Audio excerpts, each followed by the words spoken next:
dan hari ini kami masih berada di sini Tuhan. Terima kasih, saya percaya Tuhan itu semua karena Tuhan. Hari ini Tuhan, kami mau kembali belajar, kami mau kembali menggali lagi Tuhan firman Engkau. Karena kami sadar, karena kami tahu Tuhan, kami harus bergantung kepada Engkau Tuhan. Terima kasih Tuhan untuk kesempatan pagi hari ini, sertai saya yang akan berbagi firman. Bantu saya juga Tuhan, biarlah semua apa yang keluar dari mulut saya itu semua berkat tuntunan Engkau Tuhan. Biarlah semua yang saya akan sampaikan, yang saya akan bagikan bisa membantu hidup kami Tuhan. Dan ketika kami pulang dari sini, kami bisa melihat betapa kami harus terus berjuang dan berusaha untuk semakin mirip dengan Engkau Tuhan. Terima kasih Tuhan untuk hari ini. Terpuji nama-Mu. Dalam nama Yesus kami berdoa dan mengucap syukur. Amin. Bapak Ibu, tema kita itu image yang menjadi sesuai dengan gambarnya.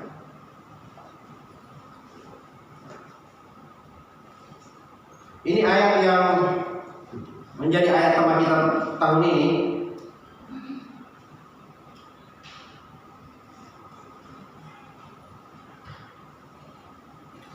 Diambil dari 2 Korintus 3 ayat 18 ya.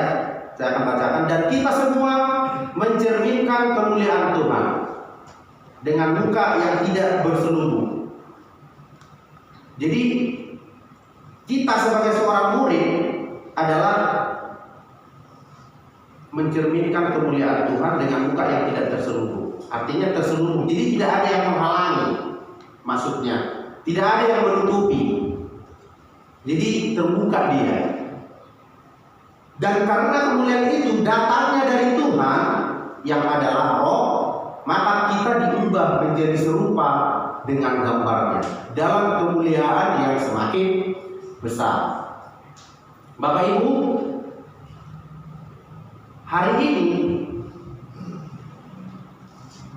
Paulus bilang kalau kita sudah baca kondisi jemaat di Paulus yang banyak permasalahan yang terjadi ya, itulah makanya Paulus membuat surat ini supaya jemaat saat itu bisa kembali mengingat bahwa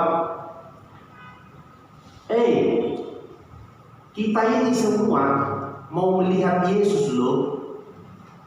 Kalau kita lihat kan mereka juga ada perpecahan, ada beberapa pemimpin Apolos, Paulus, mulai jemaat terbagi-bagi.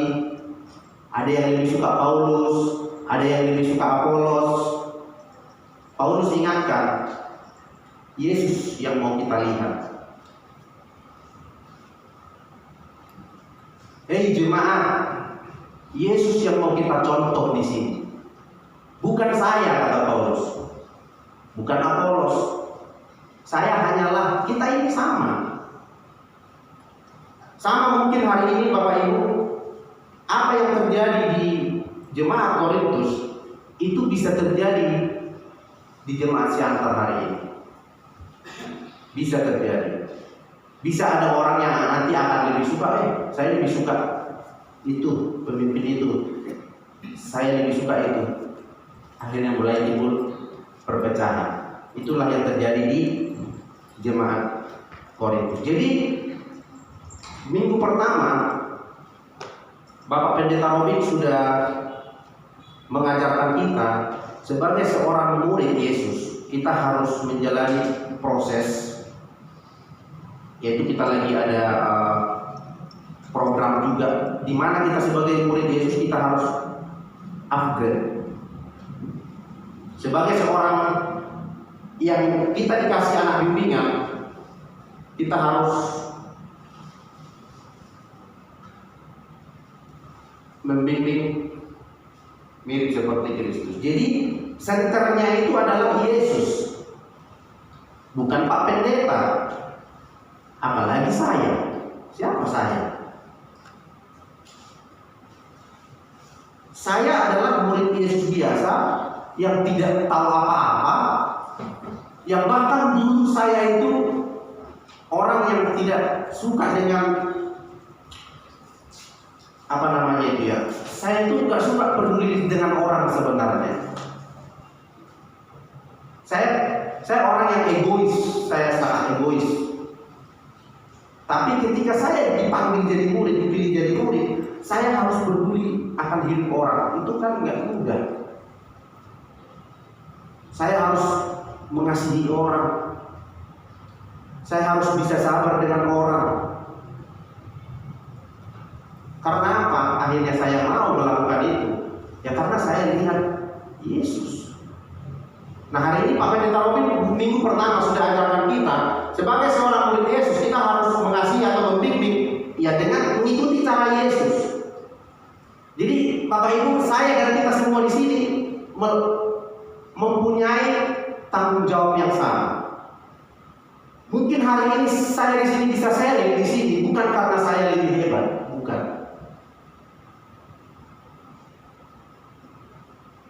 Tapi kita semua murid-murid Yesus ya, center yang kita mau lihat adalah Yesus.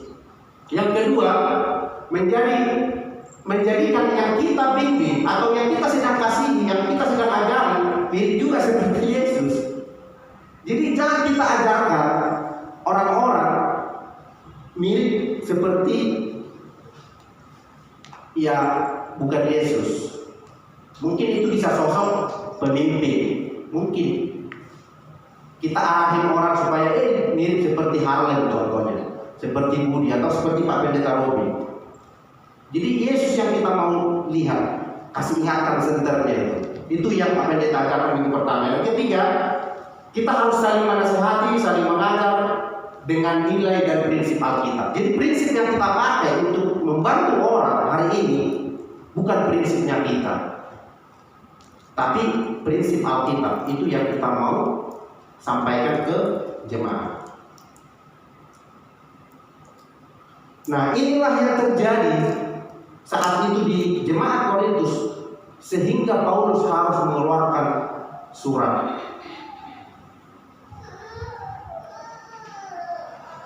Makanya ada ayat ini ya, Matius 5 ayat 48. Dia bilang, ini Yesus langsung yang bicara kepada murid-muridnya. Saya sangat suka ayat ini. Saya sering bagikan ayat ini ke semua orang. Ini ayat favorit saya.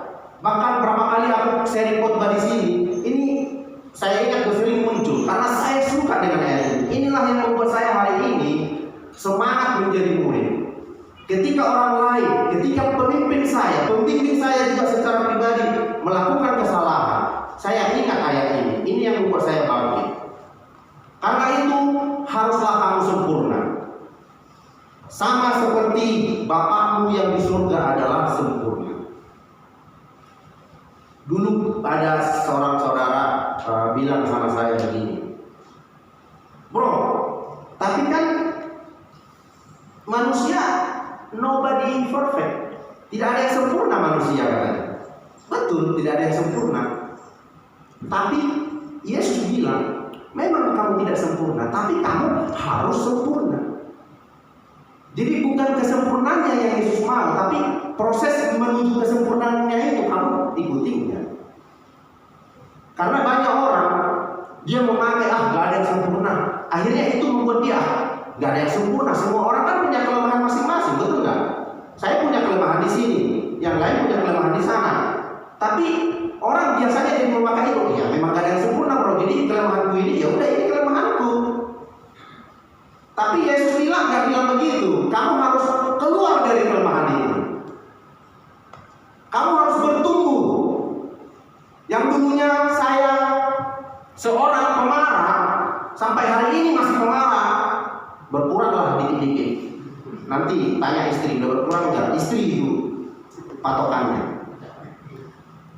Tapi saya harus keluar dari kelemahan itu. Itu artinya di sini, kamu harus mirip seperti saya. Bapak Ibu, saya mau mengkorek kita semua di sini bahwa kita semua di sini punya kelemahan, betul ya? Punya masa lalu juga. Tapi Tuhan bilang, saya pilih kamu jadi murid Kamu harus mirip seperti saya, mencontoh apa yang saya lakukan. Makanya hari ini saya secara pribadi saya sangat semangat jadi seorang murid. Wow, saya semakin mengerti hari ini siapa yang mau saya ikuti, siapa yang mau saya contoh hari ini.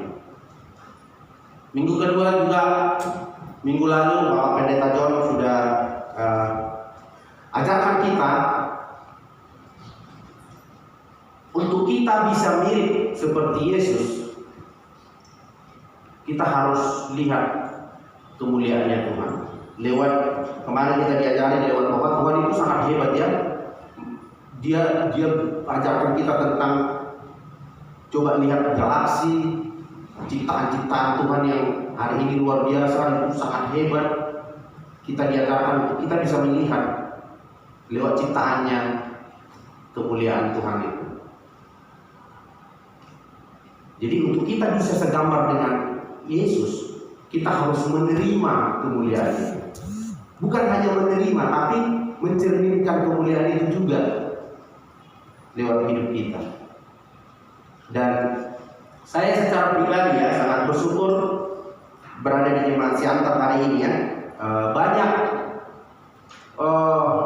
pemimpin-pemimpin kita yang dari luar bisa hadir di Siantar untuk berbagi sama kita ya. Karena banyak juga jemaat-jemaat seperti jemaat Nias itu karena jauh, itu jarang juga dikunjungi oleh pendeta-pendeta kita dari luar, pemimpin-pemimpin kita dari luar. Kita sangat beruntung di Siantar, sering dikunjungi oleh pemimpin-pemimpin yang sangat hebat, sangat luar biasa untuk bisa berbagi sama kita hari ini di sini. Bahkan mungkin hari bulan 4 semoga terjadi. Bapak Pendeta Budi juga rencananya akan ada di Siantar. Sekaligus nanti kita pembukaan gedung kita yang baru. Saya pikir wah itu sangat luar biasa. Kita bisa dapatkan banyak pengalaman-pengalaman mereka, pengajaran-pengajaran mereka, dan kita hari ini banyak diperlengkapi sebagai seorang murid Yesus di Siantar hari ini. Tapi pertanyaannya Bapak Ibu, saudara-saudari yang dikasihi oleh Tuhan, kita lakukan enggak pelajaran itu? Kita praktekkan enggak pelajaran itu, teori-teori itu di dalam hidup kita, sehingga hidup kita, karakter kita semakin mirip dengan Yesus.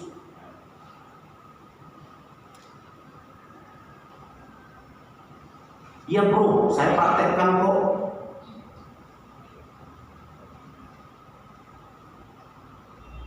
Jadi Yesusnya yang dilihat. Amin. Amin.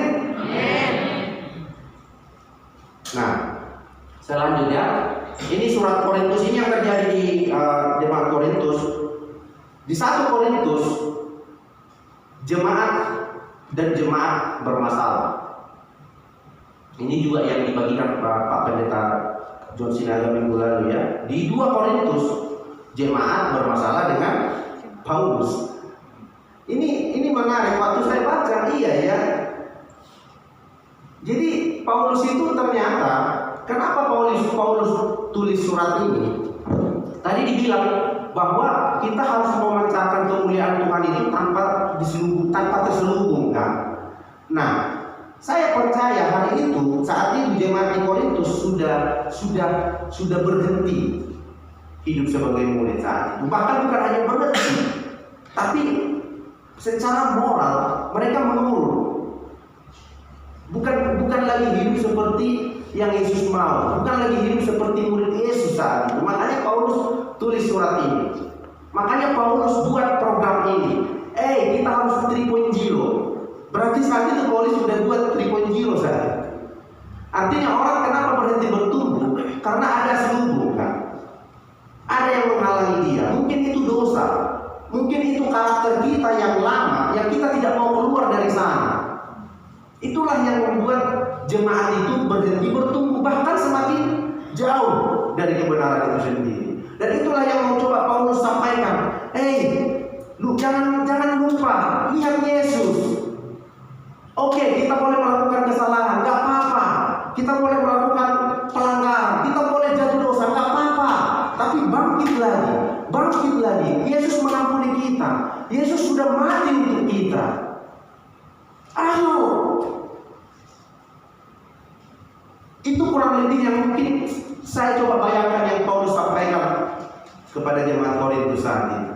Jadi jemaat bermasalah sesama yang lain. Jemaat juga bermasalah dengan Paulus. Ya, kalau kita lihat inilah permasalahan-permasalahan yang terjadi di jemaat itu. Kalau kita baca di jemaat di 1 Korintus, segala hal dipermasalahkan.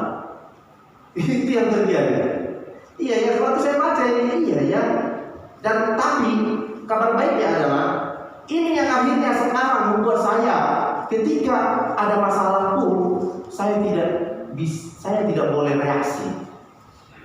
Saya harus tetap bisa menerima. Ini yang membantu saya.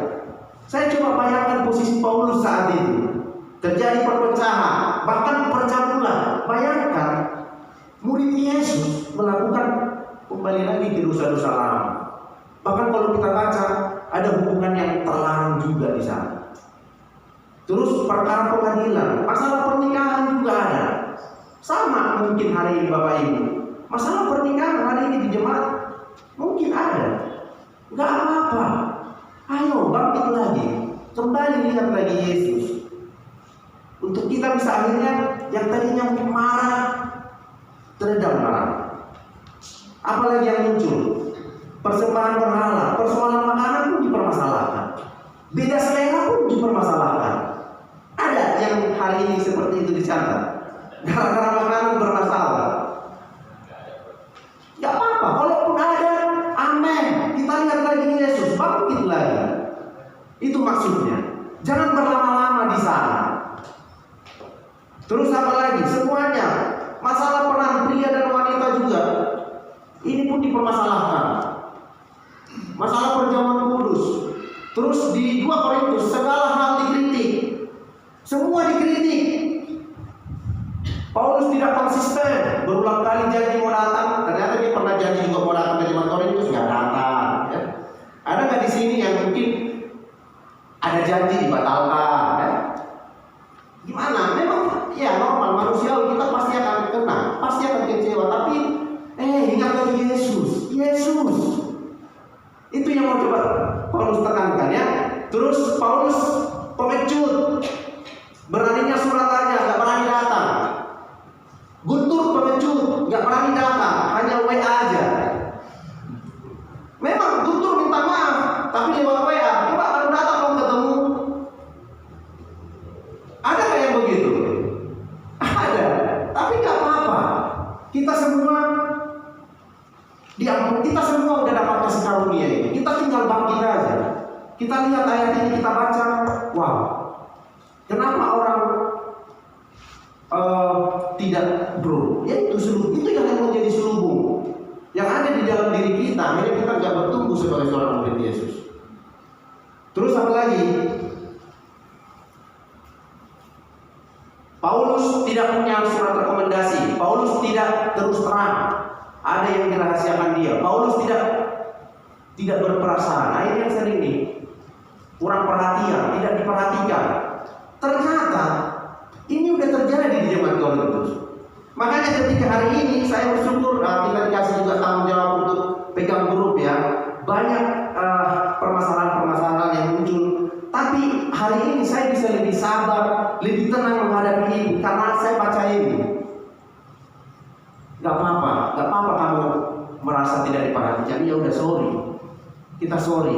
Gak ada maksud mau tidak memperhatikan kamu. Nah, kita hanya nggak tahu. Kita hanya sedang proses untuk bisa sempurna di bagian itu. Itu yang kita alami ya.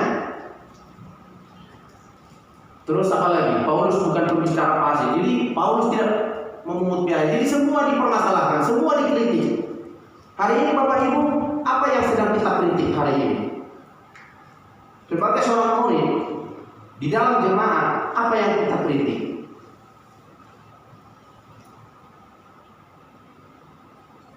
mungkin dari pembimbingmu, mungkin bahkan dari Pak Pendeta.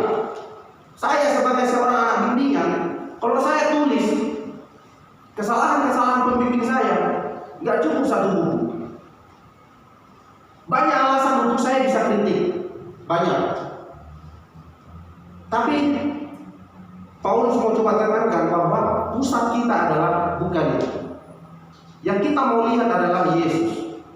Yesus sudah mati untuk kita. Masa mati kembali lagi? Harus 2 kali mati. Kurang lebih bahasanya begitu. Dan inilah yang membuat murid-murid saat itu nggak bisa melihat kemuliaan Tuhan. Dan dia nggak bisa mengaplikasikan kemuliaan Tuhan itu karena inilah yang terjadi.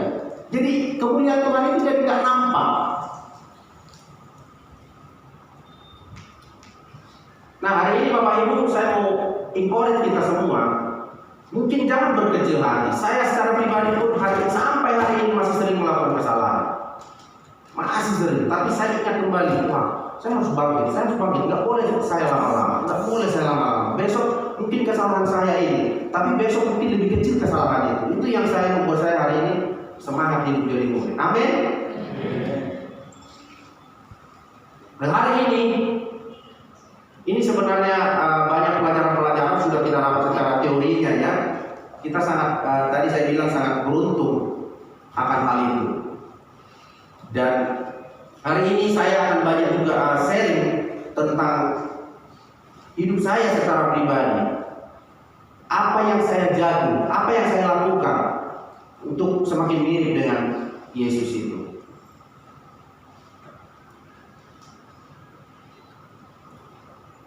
Gereja yang makin serupa dengan kualitas Kristus. Inilah judul pelajaran saya.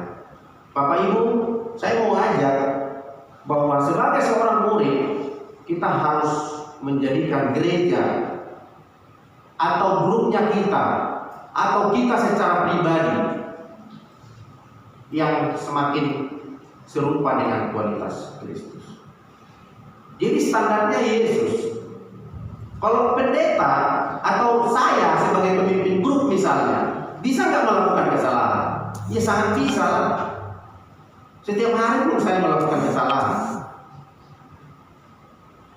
Tapi yang kita mau lihat adalah Yesusnya. Gimana untuk bisa menjadi seperti ini?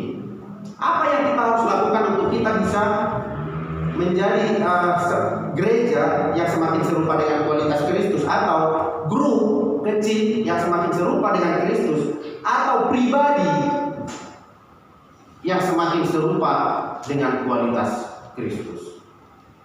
Karena kalau misalkan standar kita nanti bukan Yesus, ya pasti akan semakin banyak masalah.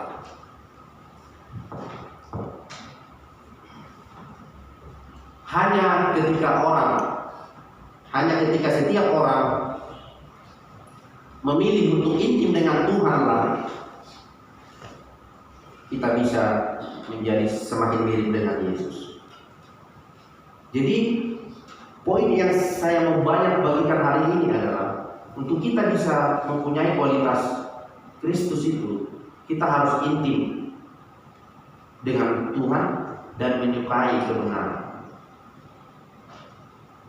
Menyukai kebenaran Tuhan. Saya sangat bersyukur dan semangat ya. Saya sering ketika sharing firman ini, saya yang sering banyak tekankan, karena saya secara pribadi sangat terbantu dengan itu. Ketika saya tidak intim dengan Tuhan atau tidak suka lagi dengan kebenaran, saat itulah saya akan gampang jatuh. Saat itulah saya sering akan kritik. Saya sering juga kritik. Jangan salah Bapak Ibu.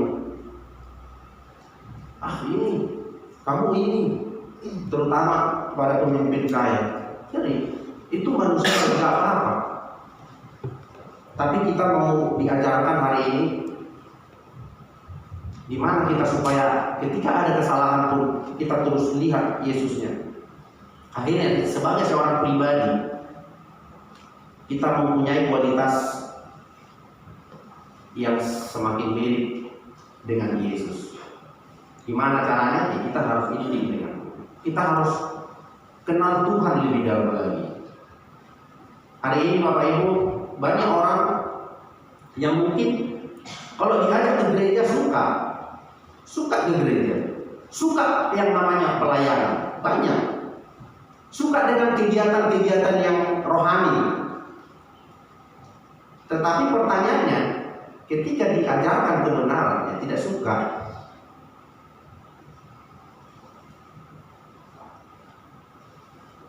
Karena ketika kita suka kebenaran, kita intim dengan Tuhan. Itulah caranya untuk kita bisa punya kualitas Yesus itu sendiri. Kenapa hari ini orang susah mungkin keluar dari kelemahan-kelemahannya atau susah berubah?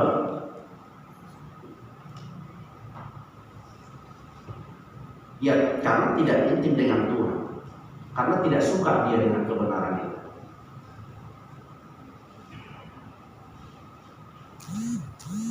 Amin.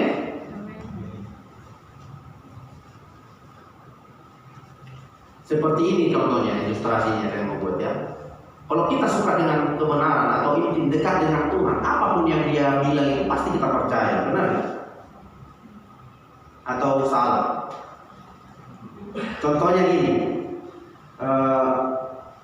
kita pernah nggak kita makan sama gitu kan?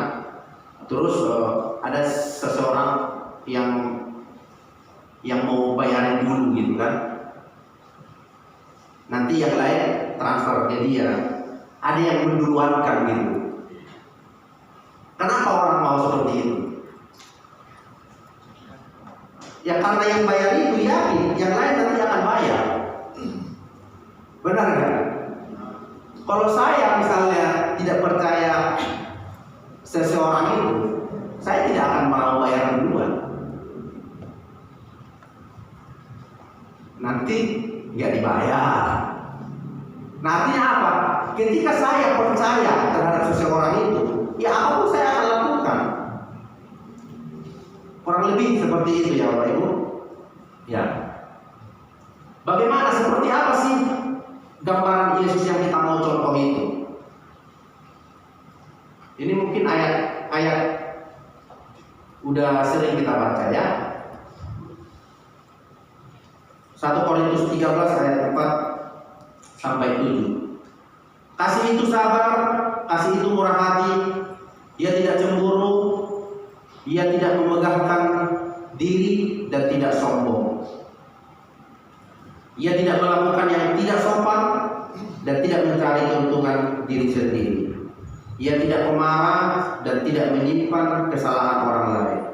Ia tidak bersukacita karena ketidakadilan, tetapi ia bersukacita karena kebenaran.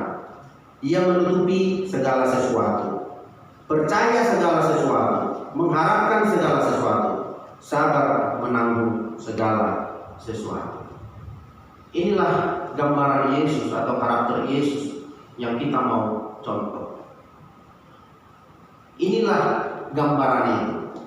Inilah yang mau kita capai. Jadi ketika misalnya kita ada masalah, ada tantangan, apapun itu, saya percaya kita pasti akan bisa cepat selesai dengan itu ketika kita lihat ayat ini, ketika kita lihat Yesus. Jadi hal yang mau saya sampaikan Bapak Ibu adalah bagaimana caranya supaya kita bisa menjadi serupa dengan Kristus, dengan Yesus. Inilah yang kita mau tekankan. Saya secara pribadi hari ini bisa banyak keluar dari kelemahan-kelemahan saya, masalah-masalah saya sekarang bisa lebih menerima. Kalau misalnya dulu saya itu dikritik atau dikasih masukan, saya itu nggak gampang. Saya mungkin bisa nanti serang balik orang itu. Tapi ketika saya dekat dengan Tuhan, suka kebenaran, hari ini saya bisa lebih memahami itu semua. Saya bisa lebih menerima. Bahkan mungkin kita baru memulai tahun ini ya, pasti ada banyak masalah yang kita lalui. Pasti banyak mungkin pergumulan juga yang kita lalui. Bahkan kemarin istri saya juga, saya hargai istri saya ya, tiba-tiba datang, gimana ini, saya merasa begini, saya merasa begini, saya merasa begini. Banyak hal yang membuat akhirnya dia mulai mau berhenti melakukan yang benar di mata Tuhan. Tapi saya bilang, nggak apa-apa saya, sabar, nggak apa-apa, sabar. Ya itulah resikonya kita dikasih tanggung jawab pimpin. Kita nggak bisa senangin semua orang. Sabar, nggak apa-apa. Kalau dia curhat terima, dengarin. Sabar. Kalau nggak mau sabar nggak apa-apa, cukup sama suami aja nggak sabar.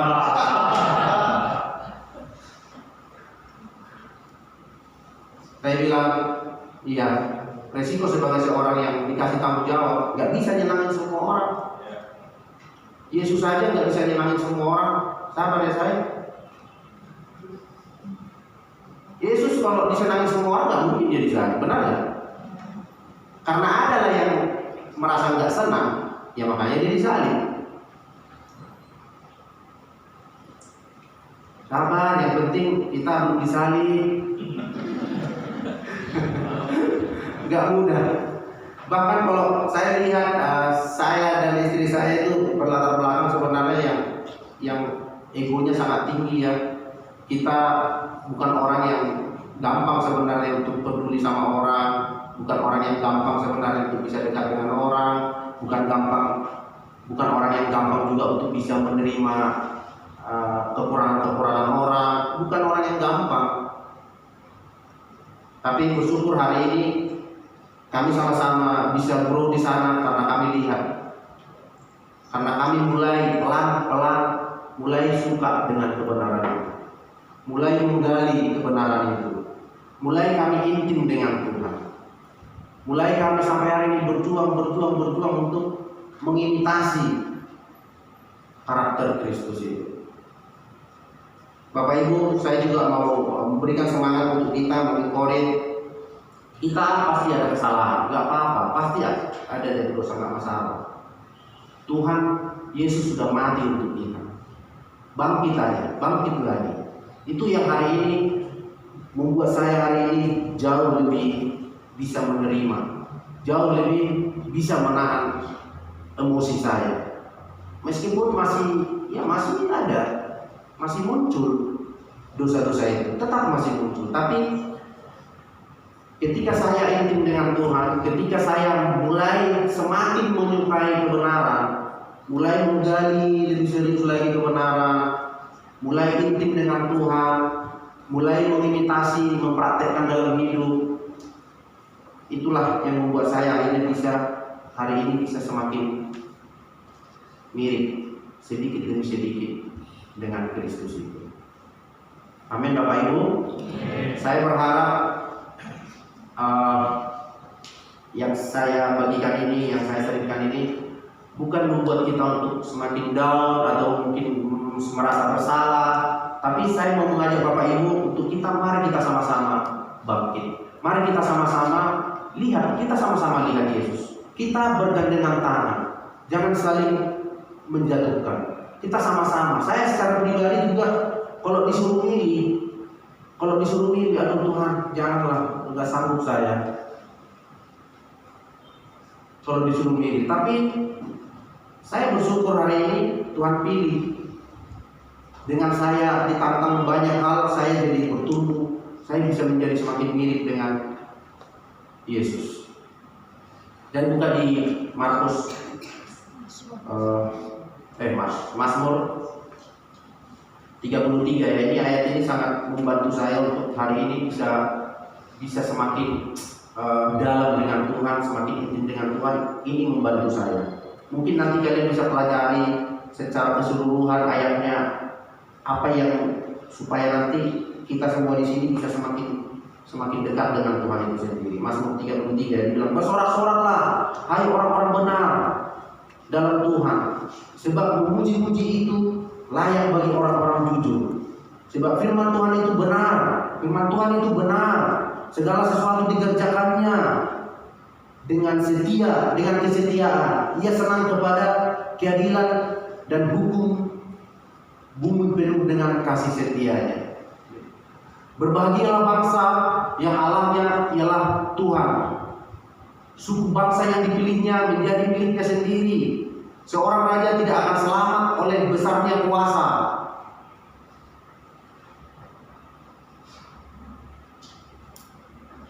Seorang pahlawan tidak akan tertolong oleh besarnya kekuatan.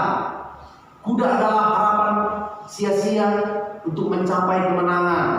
Yang sekalipun besar ketangkasannya tidak dapat memberi keluputan. Sesungguhnya mata Tuhan tertuju kepada mereka yang takut akan Dia, kepada mereka yang berharap akan kasih setianya.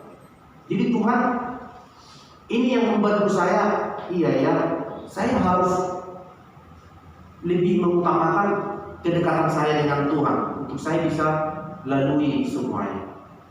Apapun masalah yang akan ada, mungkin permasalahan yang akan ada, ketika saya dekat dengan Tuhan, ketika saya intim dengan Tuhan, itu bisa terlewati. Amin. Bapak Ibu, mari Bapak Ibu kita sama-sama berjuang untuk bisa intim dan bisa suka kebenaran itu. Jadi ini yang saya hari ini saya pegang hari ini. Ini yang kita mau pegang supaya kita bisa terus bertumbuh menjadi orang yang terus bisa semakin mirip dengan Yesus. Apa itu? Ini dia. Firman Tuhan akan membuat kita menjadi seorang yang lebih baik. Jadi bukan keadaannya yang lebih baik, tetapi kitanya yang lebih baik. Ya, amin Bapak Ibu. Banyak hari ini orang Kristen, bahkan murid-murid Yesus saat ini, keadaannya yang mau lebih baik, tetapi tidak mau dirinya yang lebih baik. Tunggulah keadaan saya ini dulu, baru saya mau lebih baik. Tunggulah, saya tunggu dapat gaji sekian dulu lah, supaya saya mau menjadi mirip seperti Yesus. Jadi keadaannya yang dia mau lebih baik, tapi bukan dirinya yang dia mau lebih baik. Tuhan mengajarkan kita supaya apa? Supaya kita yang lebih baik, bukan keadaannya. Keadaan kita nggak bisa kontrol. Benar nggak Bapak Ibu? Akan ada nggak kabar buruk? Akan ada nggak orang yang menyakiti kita? Akan ada nggak orang yang akan menyinggung kita?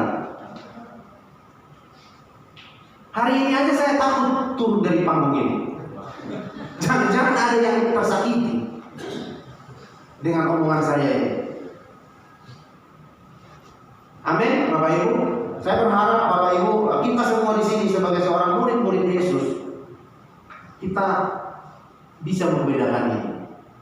Mungkin kita nggak ada niat untuk mau seperti itu, tapi kita harus lihat bahwa kitalah yang harus jauh lebih baik, bukan keadaannya. Amin. Saya happy jika keadaan saya lebih baik. Kalau ini, kalau itu, kalau istri saya mungkin bertobat, saya baru tobat. Kalau suami saya tobat, baru saya tobat. Kalau istri saya berubah, baru keadaan saya lebih baik.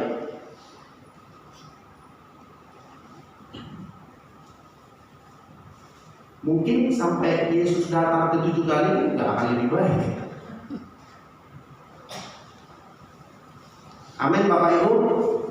Sering sekali saya juga dulu saya sering berdoa begini, Tuhan bantulah supaya istri saya berubah, ubahkan pandangan dia, ubahkan cara pikir dia.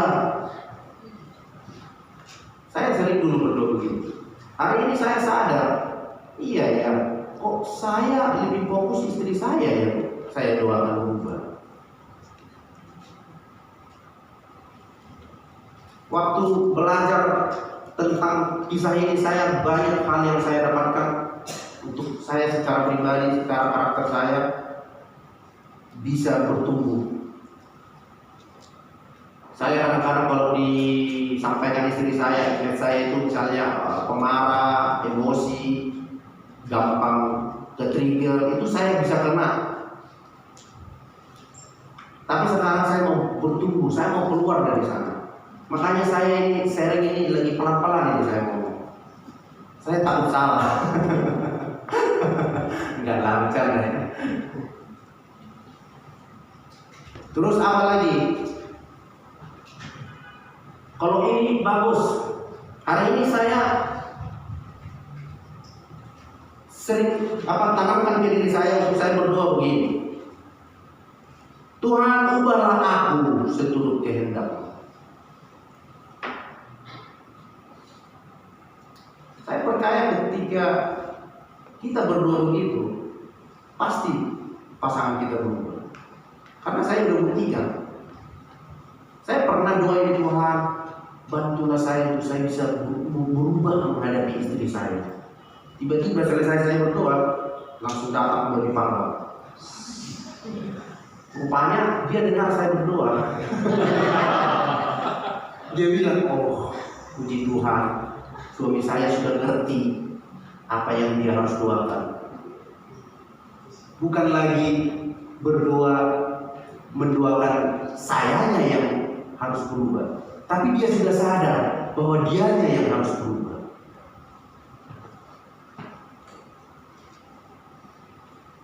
Sebagai seorang murid, Bapak Ibu, kita harus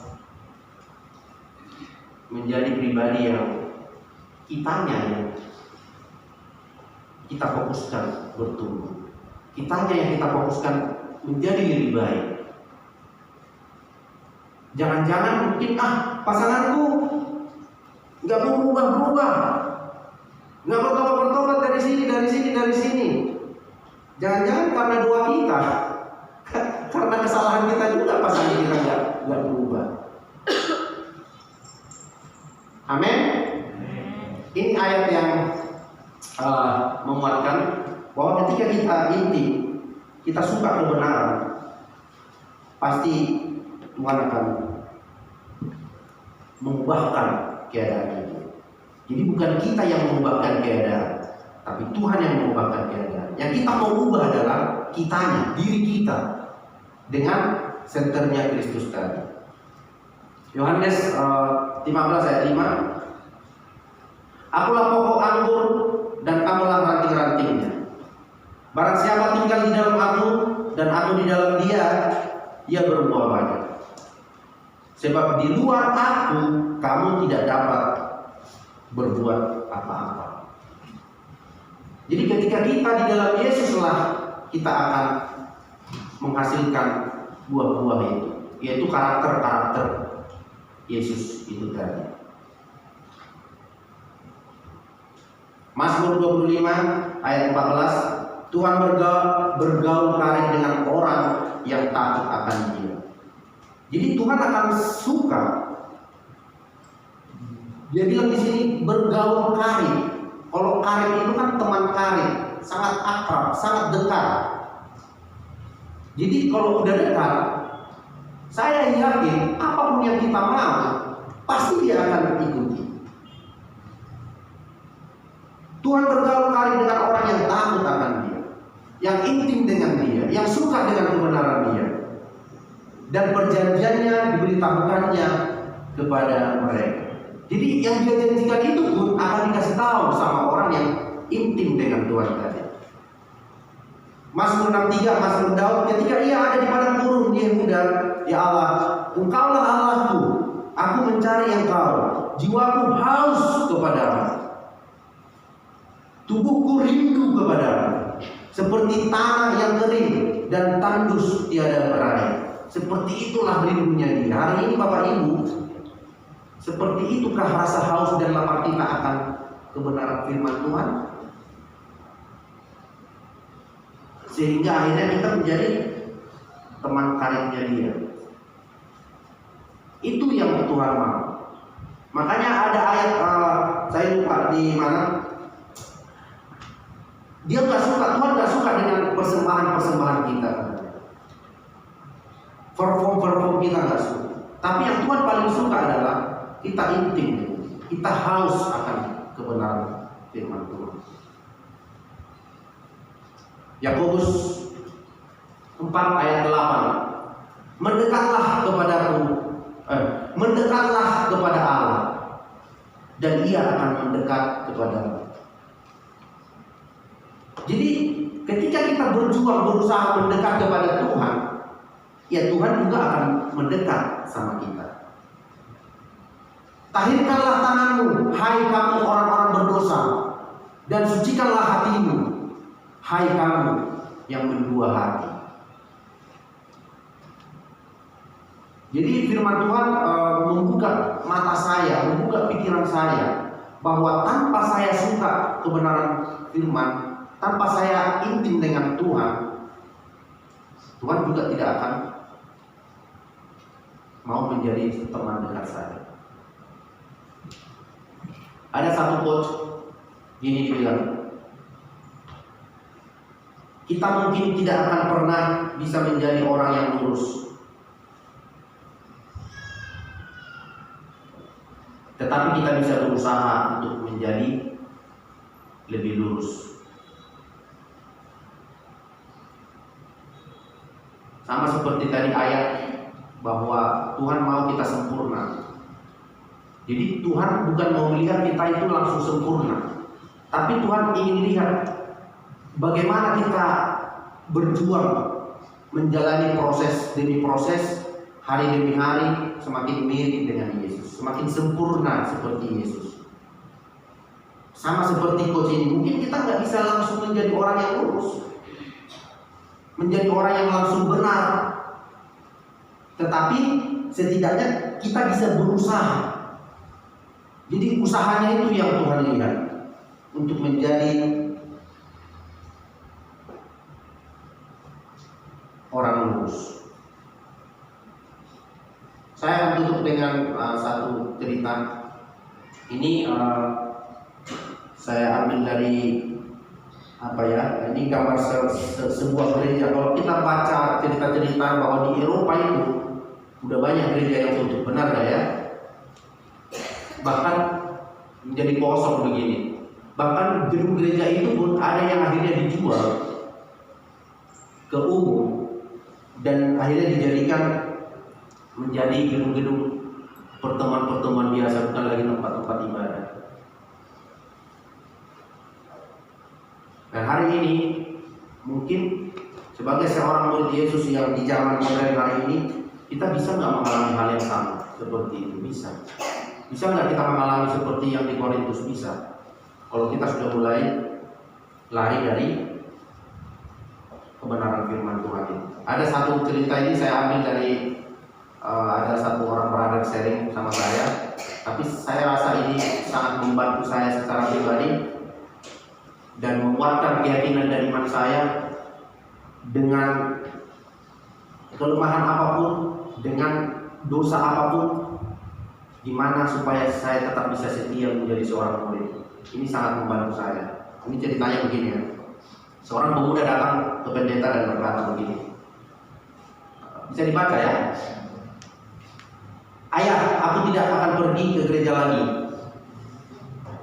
Sang pendeta menjawab, kenapa? Pemuda itu menjawab, saya melihat saudari yang berbicara buruk tentang saudari lain. Saya melihat di gereja ada banyak orang saling menggosipkan, kurang lebih begitulah ya, saling menggosipkan satu dengan yang lain. Seorang laki-laki yang tidak membaca dengan baik, maksudnya tidak fokus lagi hal-hal yang benar. Mungkin dia fokus dengan yang lain. Dia melihat itu di dalam sebuah gereja. Kelompok penyanyi yang hidup menentang, bahkan orang-orang yang melayani, yang terlibat pelayanan, hidupnya mulai nggak benar. Dia bilang sama pendeta itu, orang-orang yang melihat ponsel mereka selama ibadah, orang-orang selama ibadah udah nggak fokus lagi ibadah, udah fokus dengan handphone masing-masing, dengan kegiatan masing-masing. Di antara begitu banyak hal buruk lainnya yang saya lihat mereka lakukan di gereja. Terus kata pendeta itu, oke, Pertama-tama saya ingin Anda membantu saya mengambil, lalu pendeta itu mengambil segelas penuh air dan berjalan 3 putaran di sekitar gereja tanpa menumpahkan setetes air di lantai. Setelah itu kamu bisa meninggalkan gereja. Dan pemuda itu berpikir, wah terlalu mudah katanya. Dan ia melakukan 3 putaran seperti yang diperintahkan pendeta. Ketika dia selesai, dia berkata, ayah dan bapak menjawab, ketika kamu berjalan-jalan, apakah kamu melihat saudarimu berbicara buruk tentang yang lain? Pria muda itu berkata, tidak ada, Pak Pendeta. Pernahkah Anda melihat orang-orang saling mengeluh? Pria muda itu menjawab juga, tidak ada, Pak Pendeta. Ada yang melihat ponsel mereka? Tidak ada juga, Pak Pendeta. Lalu pria muda itu, Pak Pendeta itu bilang begini, apakah Anda tahu itu kenapa? Karena Anda berfokus pada gelas untuk menghindari melemparkan air. Hari ini sama, anak muda, berlalu untuk hidup kita sebagai seorang Kristen, sebagai seorang murid Yesus hari ini. Ketika kita fokus pada Tuhan Yesus Kristus, kita tidak akan punya waktu untuk melihat kesalahan yang lain. Siapa yang meninggalkan gereja karena orang-orang, itu karena ia tidak pernah masuk melalui Yesus. Bapak Ibu, hari ini banyak orang yang akhirnya pergi meninggalkan Tuhan, meninggalkan komunitas. Bahkan saya secara pribadi mengalami. Saya juga melihat bukan hanya di Siantar, tapi di seluruh Nusantara banyak juga orang-orang yang akhirnya meninggalkan Tuhan. Karena apa, Bapak Ibu? Karena orang itu tidak fokus lagi melihat Yesus, tidak fokus lagi bahwa center saya adalah Yesus, center saya adalah Kristus, standar saya adalah Kristus. Hari ini Bapak Ibu, saya mau mengimpori kita semua, mau memberikan semangat. Ketika kita melakukan kesalahan, jangan berkecil hati, jangan merasa bersalah. Kita sama-sama bangkit. Kita sama-sama lihat lagi Yesus. Kita harus berpikir bahwa kita sudah diselamatkan. Yesus sudah mati untuk kita. Gak perlu lagi Yesus mati untuk kita yang kedua. Kita tinggal sadar dan bertobat. Amin. Itu saja firman Tuhan. Tuhan dimuliakan. Amin. Mari kita bersatu dan berdoa. Tuhan adalah Bapa yang baik. Terima kasih Tuhan untuk kebaikan Engkau.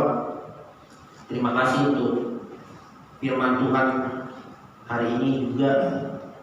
Biarlah Tuhan firman hari ini membantu kami Tuhan untuk bisa melihat kembali Tuhan, meyakinkan kami Tuhan, membuat kami semangat kembali Tuhan untuk hidup menjadi murid Engkau Tuhan. Tuhan, ampuni kami Tuhan ketika kami sering sekali bukan fokus kepada Engkau Tuhan. Sering sekali Tuhan melihat hal-hal negatif dari yang lain, tapi kami lupa bahwa Engkaulah standar hidup kami Tuhan. Tuhan, sekali lagi ampuni kami. Biarlah Tuhan selesai ibadah hari ini kami bisa benar-benar sama-sama berjuang kembali Tuhan, sama-sama fokus kembali Tuhan akan firman Engkau Tuhan. Bantu Tuhan untuk kami bisa menjadi murid Engkau yang terus semakin cinta akan kebenaran Engkau Tuhan, yang terus kami bisa berusaha untuk intim, untuk dekat dengan Engkau Tuhan. Dan satu lagi Tuhan, bantu kami untuk kami bisa mengaplikasikan juga Tuhan firman Engkau di dalam hidup kami Tuhan. Terima kasih Tuhan untuk kasih Engkau, sebentar lagi kami akan melakukan perjamuan kudus juga. Kiranya sertai hati dan pikiran kami untuk pada akhirnya Tuhan kami kembali menjadi pribadi yang semangat, yang punya iman untuk terus berjuang mengejar kesempurnaan yang Tuhan janjikan, yang Tuhan harapkan dari kami sebagai murid Tuhan. Terima kasih Tuhan, terpuji nama-Mu. Dalam nama Yesus kami berdoa dan mengucap syukur. Amin.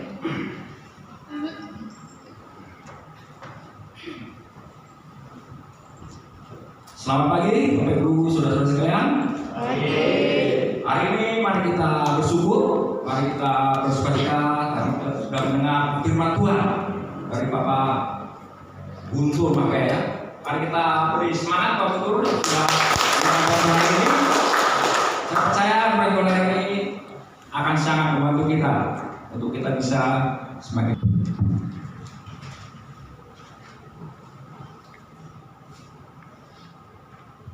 Selamat pagi jemaat. Pagi. Perkenalkan, nama saya Ida Samosir. Saya anak pertama dari 5 bersaudara. Sebelum saya menjadi murid Yesus, saya sudah mengerti mana yang baik, mana yang tidak baik, mana yang harus dilakukan, mana yang tidak. Karena orang tua saya sering mengajarkan banyak hal nasihat maupun ajaran-ajaran yang membuat saya untuk lebih dekat kepada Tuhan. Sebagai anak pertama, saya harus menjadi contoh bagi adik-adik saya. Ditambah lagi, orang tua saya mengambil tanggung jawab dalam pelayanannya di gereja. Saat saya beranjak dewasa, saya pun memutuskan pergi ke Bogor dan bekerja di sana.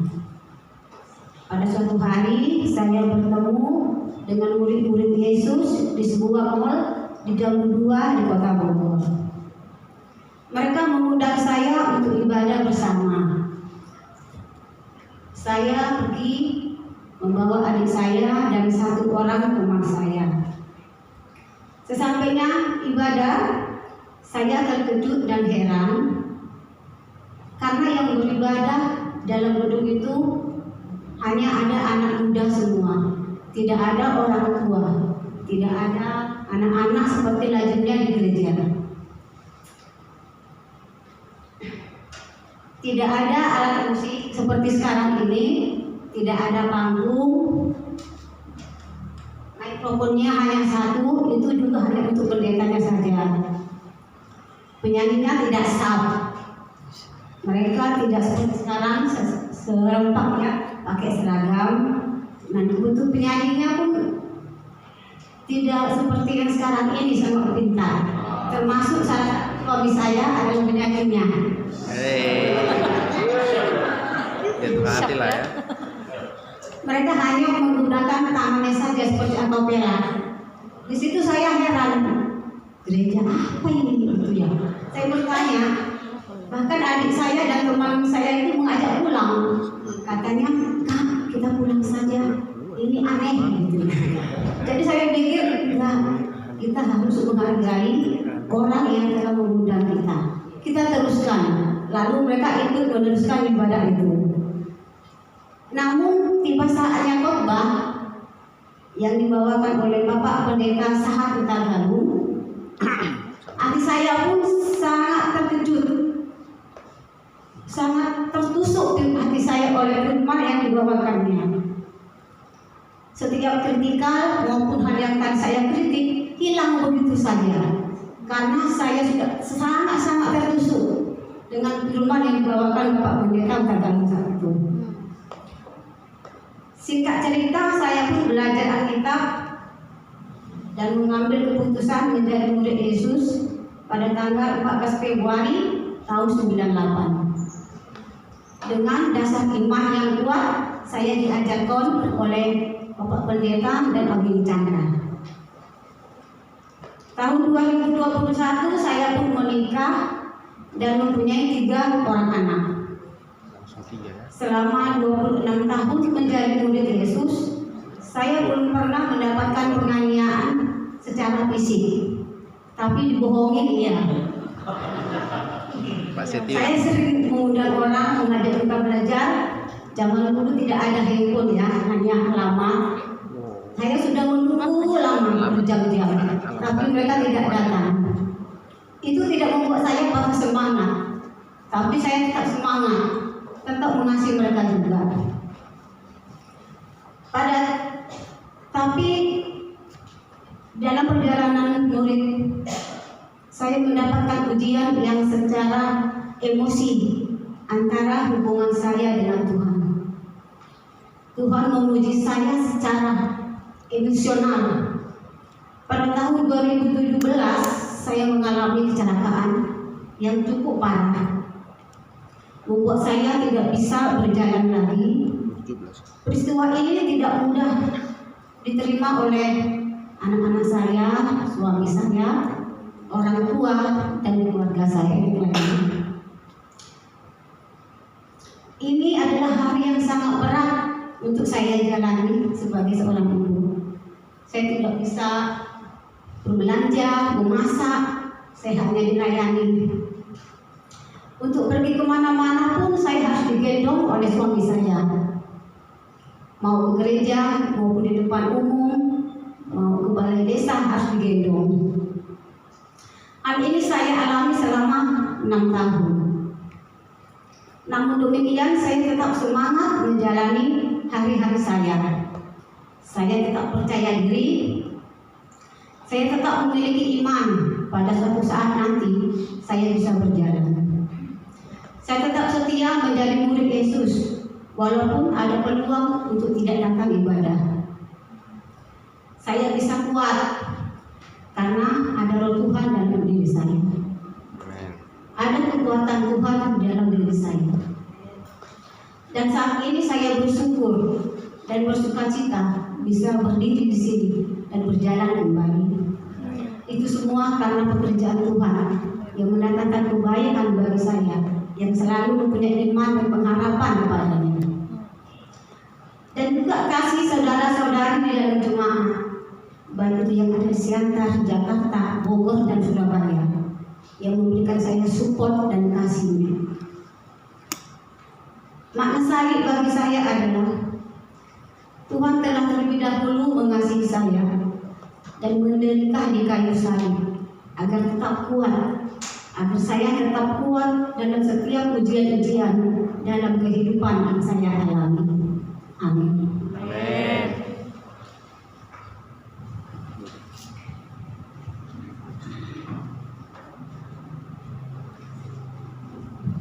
Bapak Ibu saudari, mari kita menyiapkan roti dan anggur kita.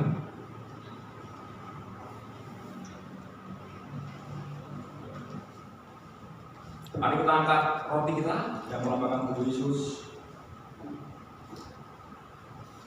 Sebab apa yang telah kutuliskan kepadamu